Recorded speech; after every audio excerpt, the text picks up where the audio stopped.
Vegans for Palestine is a podcast that is the first of its kind. It's a podcast by vegan Palestinians about all things both vegan and Palestinian. The Vegans for Palestine podcast is dedicated to empowering Palestinian veganism and raises the voices of vegans across the Arab world. The Vegans for Palestine podcast emerged from a movement of the same name. The movement is an intersectional, anti-colonial, global vegan movement dedicated to the liberation of human and non-human animals across historical Palestine. Since the genocide in the Gaza Strip began in October last year, vegans around the world dedicated to Palestinian liberation have reached out and joined Vegans for Palestine. The apartheid state of Israel has referred to us Palestinians as, quote, non-human animals. And they've done this to rationalise their genocidal aims of exterminating and annihilating us. As Palestinian vegans, we identify the connections between this language of dehumanization that has a carnivore logic. We see this carnivore logic play out in factory farms, these same factory farms that produce dead animal carcasses for human consumption. Zionism itself is inherently racist. It characterises Palestinians in ways that dehumanise us. And this affirms that Zionism is also a racist colonial settler project. We also acknowledge that a portion of the Palestinian diaspora is located in settler colonial societies around the globe.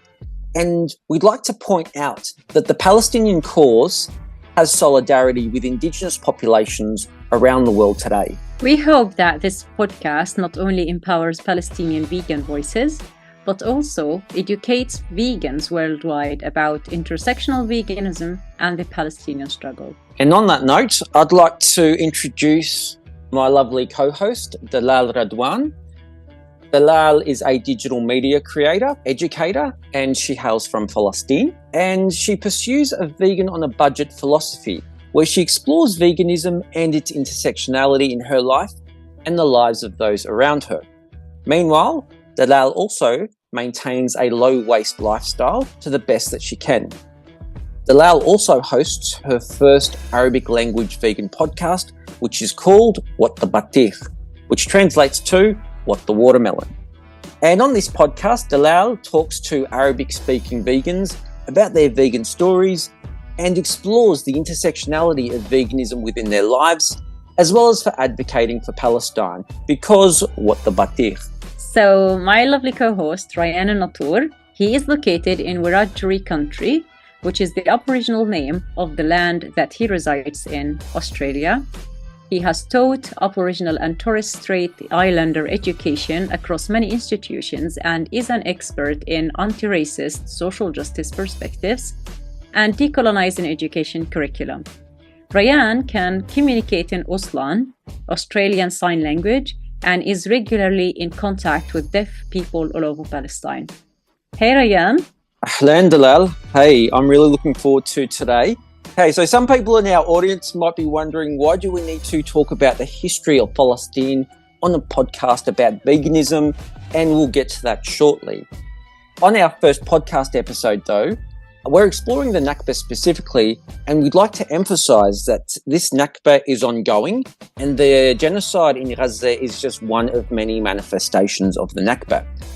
As we outlined previously, Palestinian veganism is intersectional and anti-colonial, and this means that our veganism is not only about animal liberation, but it is embedded into our identity as Palestinians. Well, every Palestinian vegan you meet will have a Nakba story that we have inherited from our families.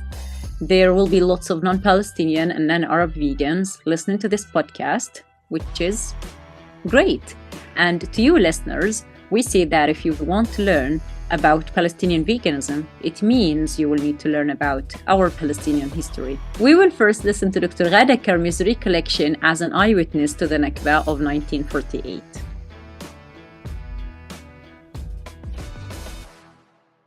For me, the Nakba of 1948 has meant 75 years of dislocation in place, in culture, in ways of life. We, as a family, had to flee our home in Jerusalem in April 1948 because of fear, the fear we had of Jewish militias roaming our streets, shooting at random. We had no choice.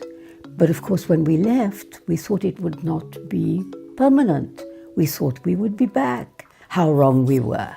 75 years later, here I am living in London, which is where we arrived after 1948, living in London and having endured a lifetime of having my sufferings, my tragedy denied by the society around me. That was almost as painful as leaving my homeland. No one seemed to understand that we Palestinians had been made to pay the price for Jewish suffering at the hands of Europeans. We were an innocent people, and yet we were made to atone for a crime we did not commit. Today, I, like every other Palestinian, am determined that we must return to our homeland. We will do it. Oof, that was deep but accurate.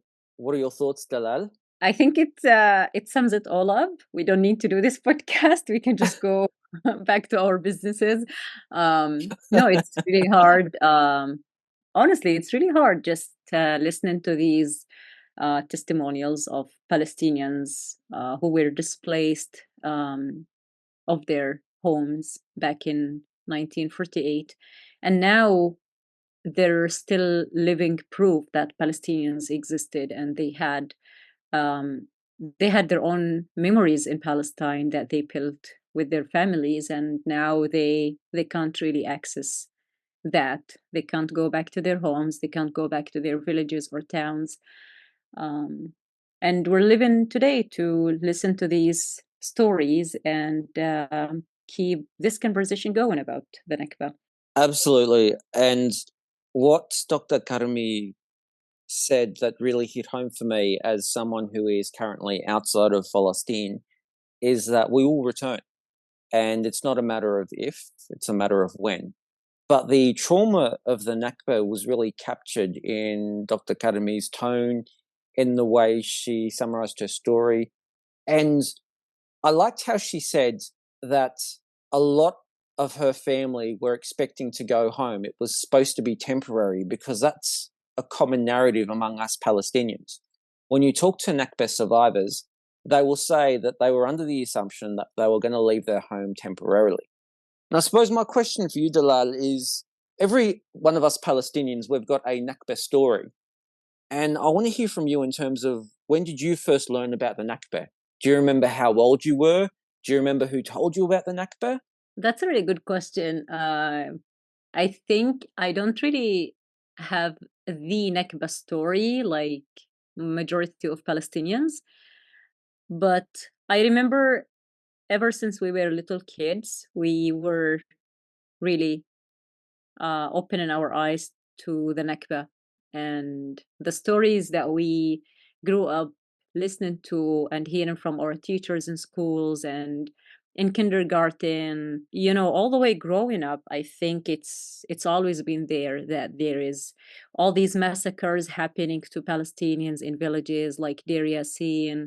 Watching things even as little kids, um, which was really hard at the time, like, watching documentaries of massacres and of the Nakba and the war on Palestine, and just seeing how people were actually forced to leave the country. They didn't really have an option to stay because no one was safe, and the militias were killing people to scare the other ones in nearby in neighboring villages to force people to leave.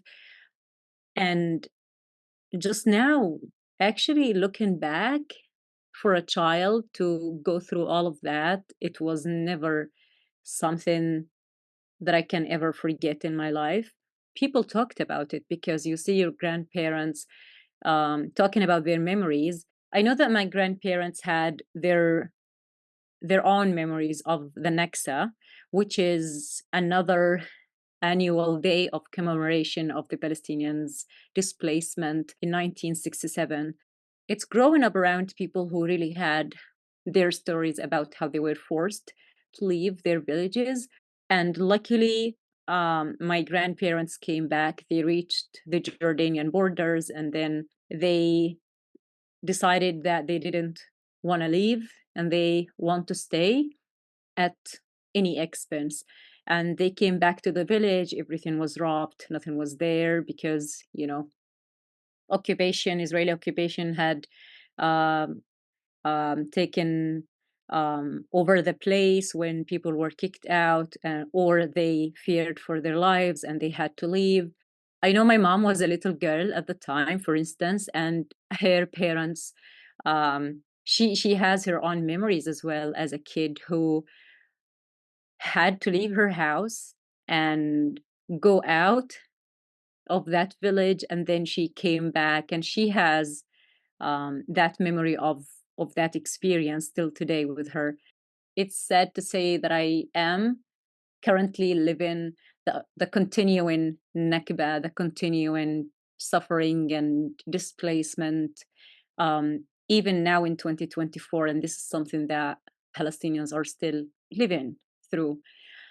I don't know. It was really hard, but tell me, I mean, the Nakba, do you have a Nakba story yourself? Do you remember also how you learned about the Nakba? How, you Yep, know? I do, absolutely. I do. And it was probably one of the first times that I'd seen my father and my uncles extremely sad. And I was 3 at the time.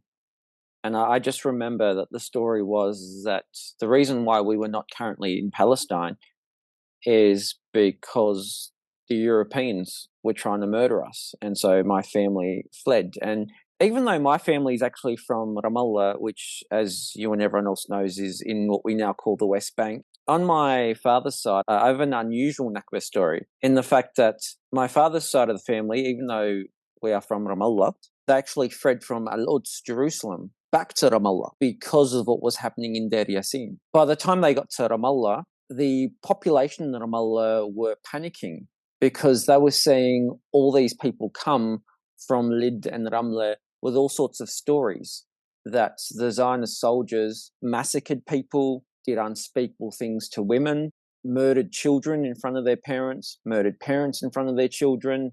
What I remember being told is that, yes, they did something horrible to us. They came to murder us. They came to annihilate us. And they were, as a result, forced to flee. What we heard Dr. Ghada Karmi say before about us having to pay for the crimes of Europe against the European Jews really resonates with me, because I started to think, well, what on earth did we do? Why did the world watch this happen to us and do nothing? Like, why was this allowed to happen to us? Who was in control of Palestine? And so I learned from both my father's side and my mother's side. So both my parents are actually from the same village. And I learned from my grandfather on my mother's side about how he witnessed the Ottoman Empire, then the British, and how the British just helped the Europeans come and take Palestine from us. And it wasn't just take, it was this violent sort of ethnic cleansing process whereby people were forced to leave their possessions, their belongings, and some actually thought that they were leaving temporarily and coming back.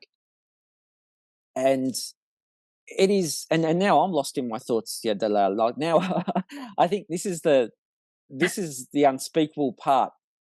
Well, now we're speaking about it. It's this Nakba trauma that we carry with us. Yes. And those of you that are listening to this podcast now, that are vegans, that are thinking, well, where's the vegan part? Yani, we're going to remind you all again. If you want to get to know us as Palestinian vegans, you have to get to know our Palestinian story. And especially if you've just discovered that we exist as a result of the current genocide in Gaza, a lot of people within my family, yes, we're horrified, but a lot of us aren't surprised because we've experienced this dehumanization before. Yani, the difference is that now we're probably witnessing a Nakba live on social media. And I think as Palestinians, we are blessed because we have so many role models, Palestinian historians, idols, icons that we'll probably go through in this podcast and future podcasts. Mathalan, for example, Rashid Khaldi talks about the British and the Nakba.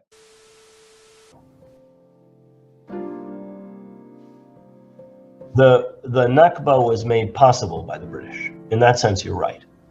By crushing Palestinian resistance in the late 30s and into the early 40s, by killing, wounding, imprisoning, or exiling 10% of the adult male population, by confiscating thousands of arms, by killing leaders, executing them in the field, hanging them, or exiling them. My uncle sent off to the Seychelles, Jamal Husseini sent to Kenya, and so on and so forth.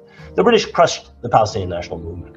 At the same time, they were arming the militias of the Zionist movement. The Palmach is created by a British officer, a man named Ord Wingate. It's trained to cut people's throats, blow up houses over their heads, and so on. They're called night squads. Ord Wingate was considered insane by his colleagues. They thought he was a maniac, a murderous maniac.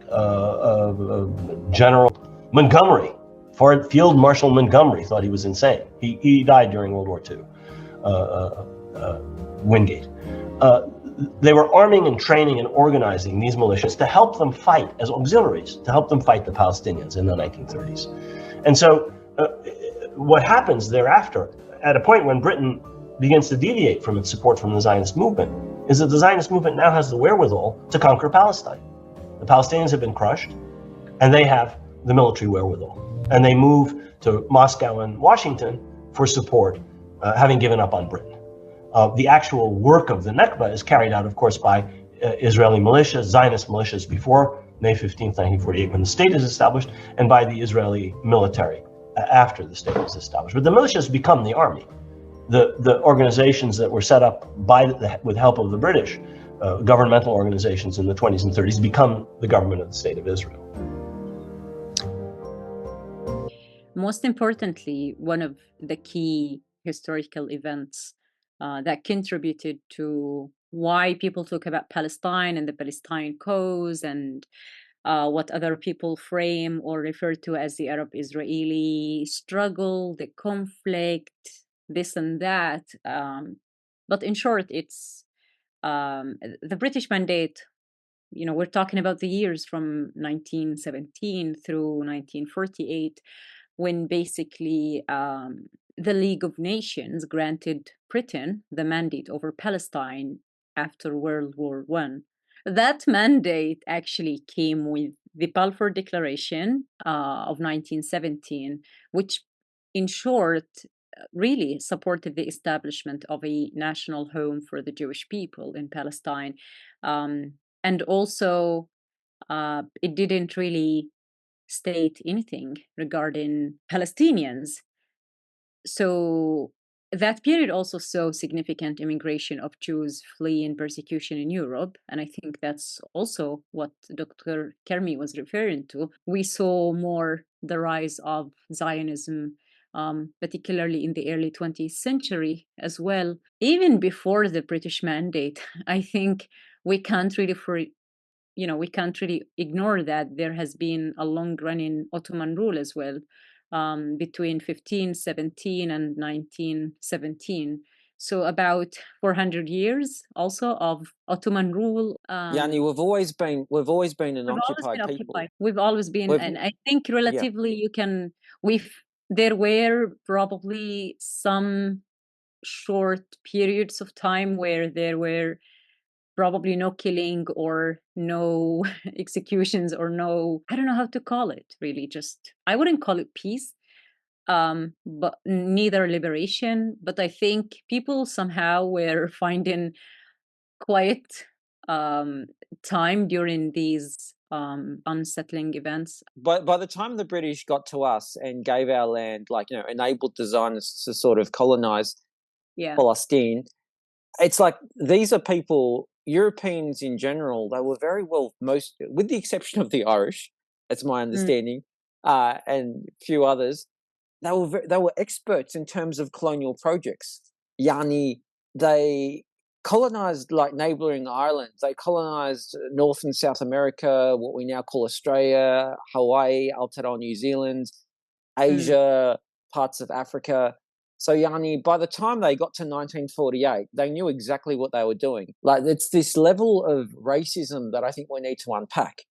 And I'm going to say this again and again, especially on this podcast. It's going to annoy our audiences. Mishmahim, that's okay. If your veganism is not intersectional, it's just white supremacy. Yani, your veganism needs to be intertwined with anti-colonialism.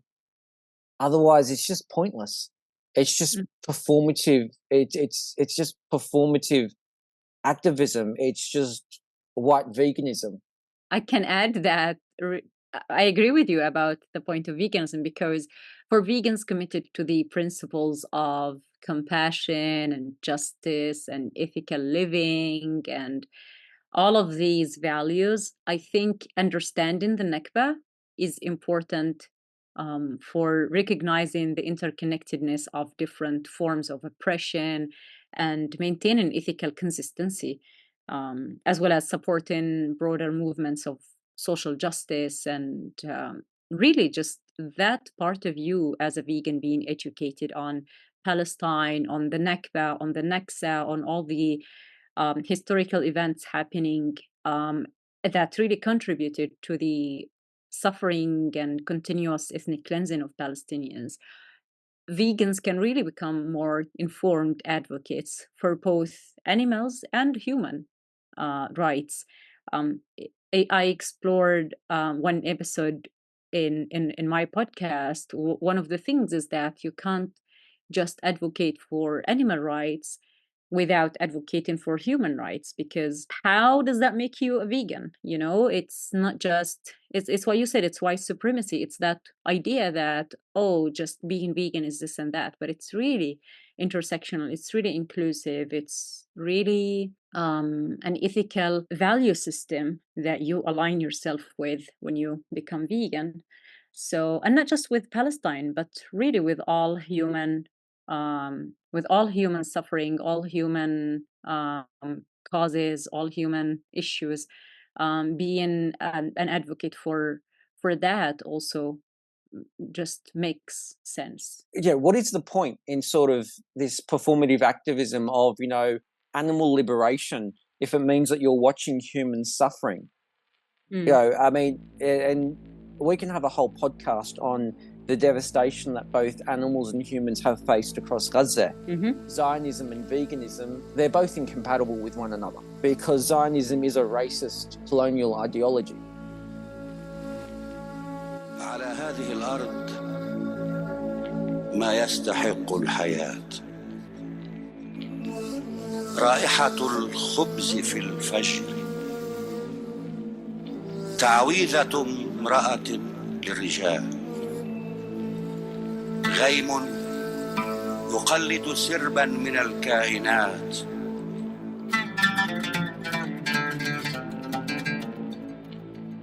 على هذه الأرض سيدة الأرض، أم البدايات، أم النهايات. كانت تسمى فلسطين، صارت تسمى فلسطين. فلسطين. Most Israelis don't know their own history. Most Israelis don't know what really happened in 1948. Most Israelis believe the naive story that the Palestinians ran away in 1940 by themselves because they were told by their leaders to do so. And they don't understand that the Israeli army went into village after village and drove the people out, sometimes committing war crimes like the massacre in Tantura and others. I think one example of the Nakba is what has been documented in a documentary called Tantura, and it's the story basically of the Palestinian village Tantura that was ethnically cleansed in 1948. And what really brought up controversy around that specifically, that very documentary is how an Israeli researcher in 1998 was working on his master's thesis at Haifa University. Teddy Katz really brought light and digged into the Tantura history.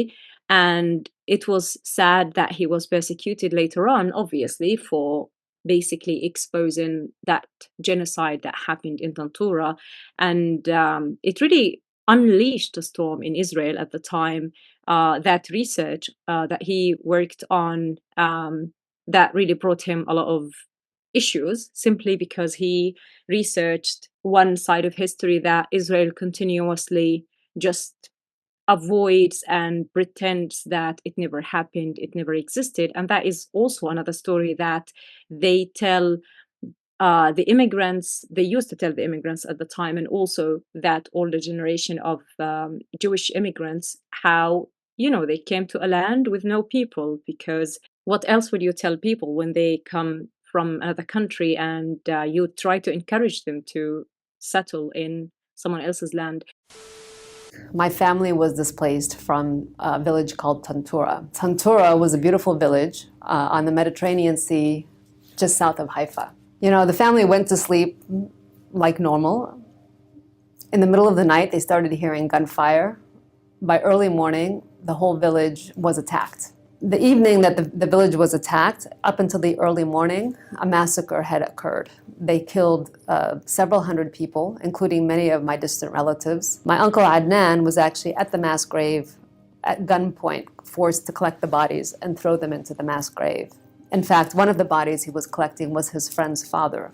His friend's father was actually still alive, but he was wounded. He had no choice but to throw the body into the grave, because he told his friend, if we don't do this, we're going to end up in the grave with him, and we may end up in the grave with him anyways. The majority of the villagers came into my family's home seeking refuge. My grandfather was one of the elders of the village. In fact, he owned most of the village. My cousin was the Mukhtar, which is the mayor of the village at the time. When the villagers came to the house, they were seeking shelter. They were seeking help. They thought that my grandfather could help them. He thought that they thought he could protect them. Unfortunately, my grandfather didn't have the power to do that. All the men and the women and the children were taken to the beach. They were separated. My grandmother and my aunts and my youngest uncle, who was 3 years old at the time, were forced to walk to the neighborhood village of Fredis, and then eventually they were sent to refugee camps in Syria.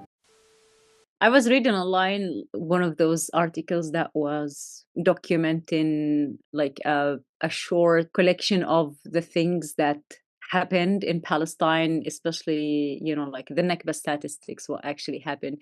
But my eyes caught this quote by one of the Palestinian refugees. He said something about, in quotation, "Without a homeland, something will always be missing.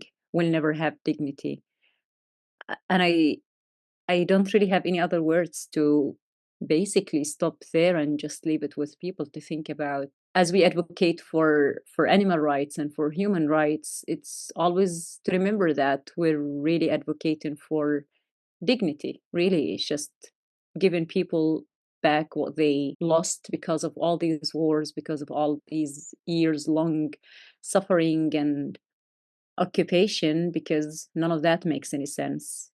When the Zionists came to Palestine, and it was well before 1948 that they were trying to convince other European Jews to join in their colonial project, the level of dehumanization that must have led to that decision to come to our land and say either it was empty or that there were people there but they needed to be annihilated, two very, very contradictory statements.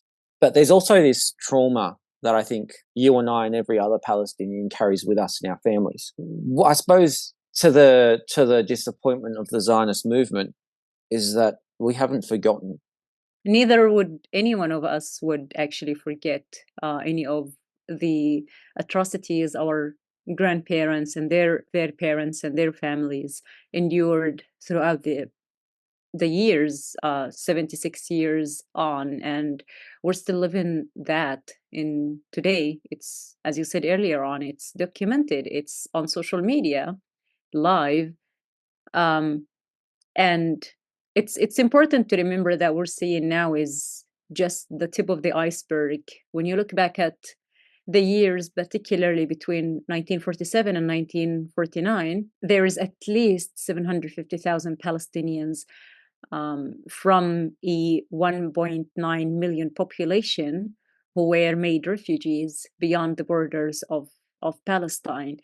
And the Zionist forces at the time had taken over more than 78% of historic Palestine and ethnically cleansed and destroyed about 530 villages and cities, and killed about 15,000 Palestinians in a series of mass atrocities and massacres, including more than 70 massacres. And from May 15th in 1948, we still commemorate the Nakba, which means catastrophe, which also means the mass displacement and the dispossession of Palestinians during the 1948 massacres and war that happened on Palestinians.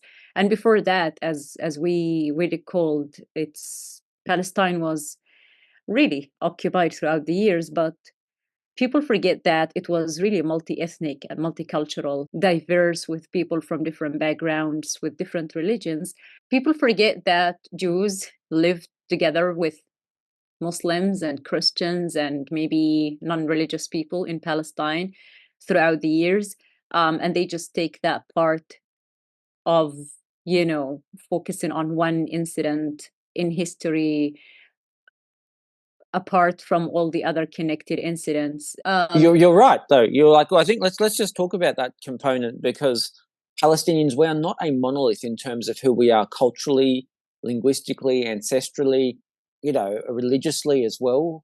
Palestine is not only the home to Abrahamic faiths, which had Jewish, Christian, and Muslim communities, but also communities from Europe, from Asia, from Africa as well. Yani, there's a huge Armenian Palestinian community across historical Palestine that are just as Palestinian as you and I, that have, cultural ties to Palestine. Mm-hmm. Same with, the various Afro-Palestinian communities that are all over Palestine that also experienced the Nakba, that have also been persecuted by the Israeli state, that are currently experiencing and surviving the genocide across the Gaza Strip. Like, we get it that the people trying to colonize us try and create this narrative about us. They try and stop us from telling our own stories. Yani, even a film about the Nakba that appeared on Netflix received such a backlash simply because we were telling our stories. Yeah. That was our only crime. Our only crime was to tell our stories, to say, when the Zionists came to Palestine, when they took over, they murdered, raped, and pillaged, because that's exactly what they did. Even Zionist historians have actually said this. There's one shock horror historian by the name of Benny Morris who actually said that, yes, there was a Nakba that occurred, but he takes the position whereby he actually wishes that in 1948 they managed to eliminate all of us across Palestine. That's his only problem.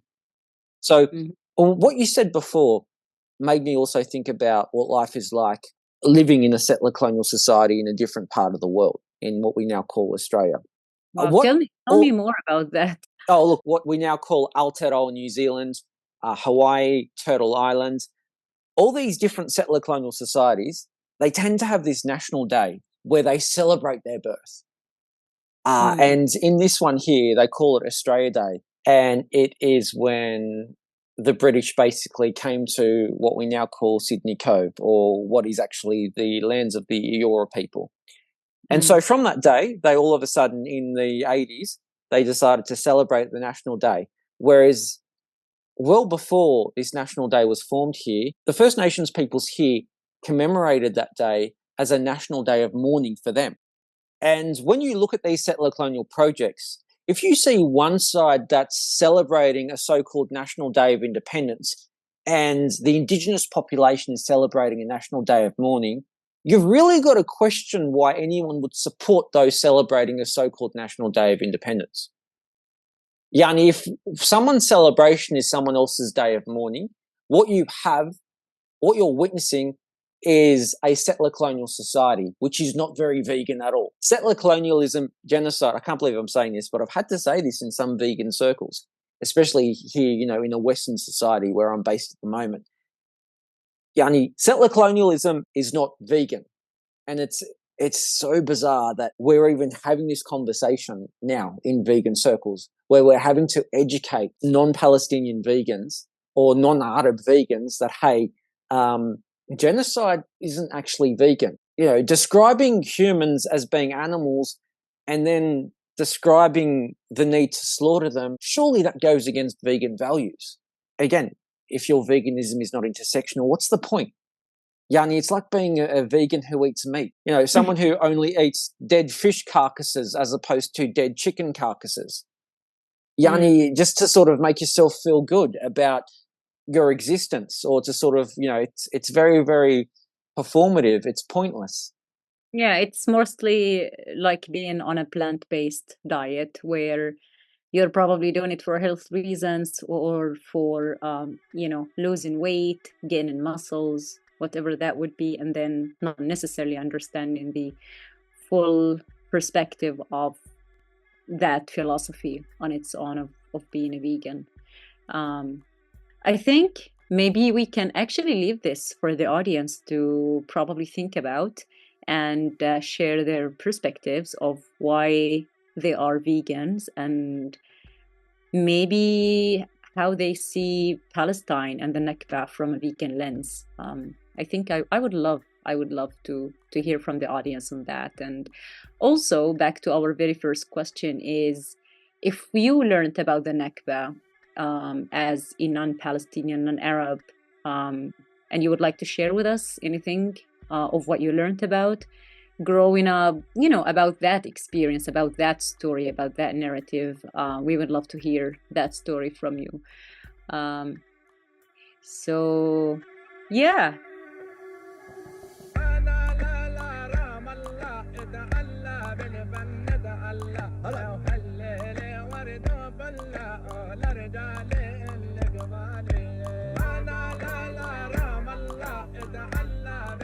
The following poem is called Ana Min Hunak, or I Belong There, by the classic Palestinian poet Mahmoud Darwish. This poem is read by Palestinian activist and poet and author Remy Kenazi.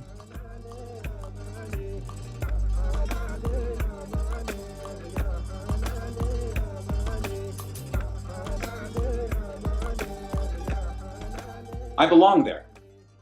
I have many memories. I was born as everyone is born.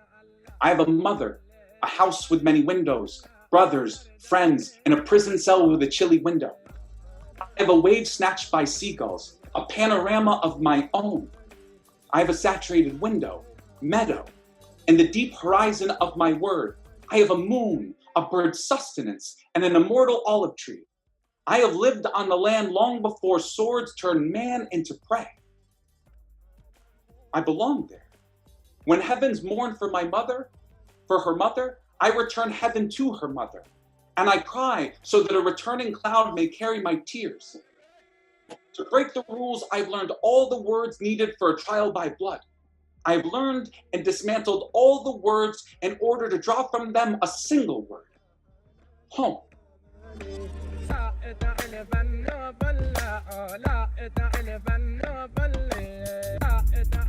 I think it's one thing to read history and talk about history, and it's a completely different experience living that history day in, day out, living it as a reality every day.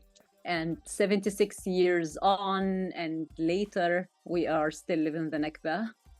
It's not necessarily, today is not May 15th, but we don't have to commemorate Nakba on May 15th every year to remind the world that Palestine is still occupied and people are still being displaced, dispositioned, ethnically cleansed from their own homes. We have to talk about it every day and remind people and show them what's really happening. So hopefully that can put an end to the suffering of the Palestinian people. We want all listeners to know that there are vegans across the Gaza Strip right now that are being starved, that are being bombed, that are being persecuted. Some have unfortunately been incarcerated.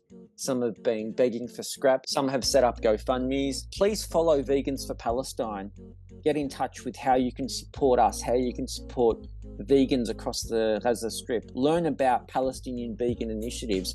Learn about the different animal rights organisations and animal welfare services across the Gaza Strip, across 48 Palestine, and across what we now call the West Bank. Please purchase Macklemore's song, Hymns Hall. All proceeds of that song go straight to UNRWA.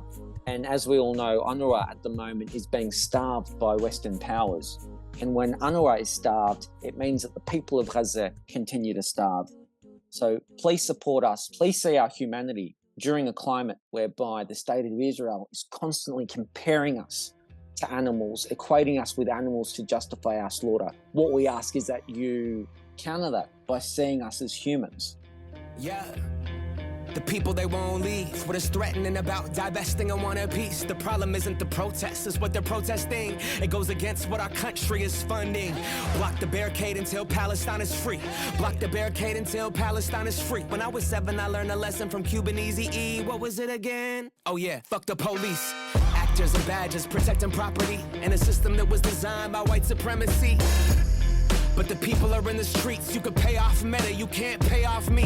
Politicians who serve by any means, APAC, Kufi, and all the companies. You see, we sow fear around the land of the free. But this generation here is about to cut the strings. You can ban TikTok, take us out the algorithm, but it's too late. We've seen the truth, we bear witness.